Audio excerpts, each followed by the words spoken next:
नमस्कार, मैं अमित और आप देख रहे हैं आंखें न्यूज 24। जनसुराज सूत्रधार के प्रशांत किशोर ने एक प्रेस कॉन्फ्रेंस के दौरान जनसुराज पर लग रहे जातिगत राजनीति करने के सवालों का जवाब दिया है। उन्होंने बताया कि जनसुराज की मूल भावना है कि हर समाज में काबिल व्यक्ति और हर काबिल व्यक्ति किसी न किसी समाज का है। उन्होंने आगे ये भी कहा कि हम पंचायत से लेकर राज्य स्तर के संगठन में सुनिश्चित करेंगे कि समाज के सभी वर्गों को उनका प्रतिनिधित्व मिले और साथ ही सबकी सहमति से यह भी निर्णय हुआ है कि जो समाज में सबसे ज्यादा पिछड़ा है उसे सबसे पहले मौका मिले। इसके साथ ही उन्होंने विपक्षी पार्टी राजद और उनके नेता तेजस्वी यादव पर कटाक्ष करते हुए कहा कि उनकी राजनीति ही केवल जातिगत समीकरण के आधार पर अब तक चल रही है। वे केवल मुस्लिम समाज को बीजेपी के नाम से डराकर अपना राजनीतिक अस्तित्व बचाए हुए हैं, लेकिन अब बिहार की जनता के पास जनसुराज के रूप में एक बेहतर विकल्प मौजूद है। सबसे ज्यादा ये सवाल पूछा जाता है, जाति से कैसे निपटिएगा। तो पहली बात तो ये समझिए कि जाति सिर्फ बिहार में महत्वपूर्ण उसकी भूमिका नहीं है। देश के हर राज्य में, उत्तर प्रदेश में, गुजरात में, महाराष्ट्र, कर्नाटक, आंध्र प्रदेश में भी जातियों का इतना ही योगदान है जितना बिहार में है। अब आप ये जांच कर देखिए कि क्या बिहार में सिर्फ जाति पर ही लोग वोट देते हैं। आगे क्या होगा वो छोड़ दीजिए, पीछे क्या हुआ है उसको देखिए। बिहार में मोदी जी के नाम पर लोग भाजपा को वोट दे रहे हैं। तो मोदी जी के जाति के कितने लोग बिहार में रहते हैं आप बता दीजिए। क्या मोदी जी भाजपा को वोट देने वाला हर व्यक्ति मोदी जी के जाति का है? नहीं है। लालू जी के वोट का एक बहुत बड़ा आधार मुसलमानों का आधार है। जाति को धर्म से रिप्लेस किया गया। अब आ गए ना, अभी तो आपने कहा सिर्फ जाति है, अब आ रहे धीरे धीरे। आपने कहा सिर्फ जाति है, आप खुद कह रहे नहीं, वहाँ जाति के अलावा धर्म भी है। मुसलमान जो है वो लालू जी के जाति का नहीं है। 18% वोट है, मुफ्त में ये वोट आरजेडी को देता है। वो तो लालू जी के जाति का नहीं है। क्यों देता है? आप कहिएगा भाजपा के डर से देता है। तो बिहार में सिर्फ जाति पर वोट पड़ता है, ये भ्रम मत पालिए। मैं आपको उदाहरण देकर समझा देता हूँ। 2000 यहाँ बिहार में 1984 में कांग्रेस पार्टी को बहुत बड़ी सफलता मिली। राजीव गांधी के नेतृत्व में दिल्ली में सरकार बनी। बिहार में भी कांग्रेस को बहुत बड़ी सफलता मिली। आपसे पूछेंगे तो आप बताइएगा कि भैया वो वोट उस समय जो इंदिरा गांधी की मृत्यु हुई थी उससे जो सहानुभूति की लहर बनी उसकी वजह से कांग्रेस को वोट पड़ा।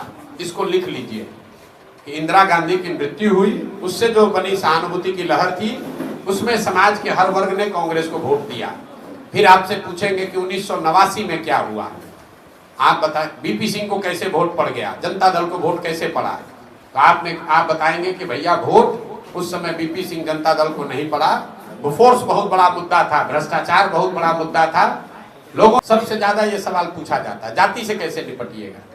तो पहली बात तो ये समझिए कि जाति सिर्फ बिहार में महत्वपूर्ण उसकी भूमिका नहीं है। देश के हर राज्य में, उत्तर प्रदेश में, गुजरात में, महाराष्ट्र, कर्नाटक, आंध्र प्रदेश में भी जातियों का इतना ही योगदान है जितना बिहार में है। अब आप ये जांच कर देखिए कि क्या बिहार में सिर्फ जाति पर ही लोग वोट देते हैं। आगे क्या होगा वो छोड़ दीजिए, पीछे क्या हुआ है उसको देखिए। बिहार में मोदी जी के नाम पर लोग भाजपा को वोट दे रहे हैं। तो मोदी जी के जाति के कितने लोग बिहार में रहते हैं आप बता दीजिए। क्या मोदी जी भाजपा को वोट देने वाला हर व्यक्ति मोदी जी के जाति का है? नहीं है। लालू जी के वोट का एक बहुत बड़ा आधार मुसलमानों का आधार है। वहाँ जाति को धर्म से रिप्लेस किया गया। अब आ गए ना, अभी तो आपने कहा सिर्फ जाति है, अब आ रहे धीरे धीरे। आपने कहा सिर्फ जाति है, आप खुद कह रहे नहीं, वहाँ जाति के अलावा धर्म भी है। मुसलमान जो है वो लालू जी के जाति का नहीं है। 18% वोट है, मुफ्त में ये वोट आरजेडी को देता है। वो तो लालू जी के जाति का नहीं है। क्यों देता है? आप कहिएगा भाजपा के डर से देता है। तो बिहार में सिर्फ जाति पर वोट पड़ता है, ये भ्रम मत पालिए। मैं आपको उदाहरण देकर समझा देता हूँ। 2000 यहाँ बिहार में 1984 में कांग्रेस पार्टी को बहुत बड़ी सफलता मिली। राजीव गांधी के नेतृत्व में दिल्ली में सरकार बनी। बिहार में भी कांग्रेस को बहुत बड़ी सफलता मिली। आपसे पूछेंगे तो आप बताइएगा कि भैया वो वोट उस समय जो इंदिरा गांधी की मृत्यु हुई थी उससे जो सहानुभूति की लहर बनी उसकी वजह से कांग्रेस को वोट पड़ा। इसको लिख लीजिए कि इंदिरा गांधी की मृत्यु हुई, उससे जो बनी सहानुभूति की लहर थी उसमें समाज के हर वर्ग ने कांग्रेस को वोट दिया। फिर आपसे पूछेंगे कि 1989 में क्या हुआ, आप बताएं। बीपी सिंह को कैसे वोट पड़ गया, जनता दल को वोट कैसे पड़ा?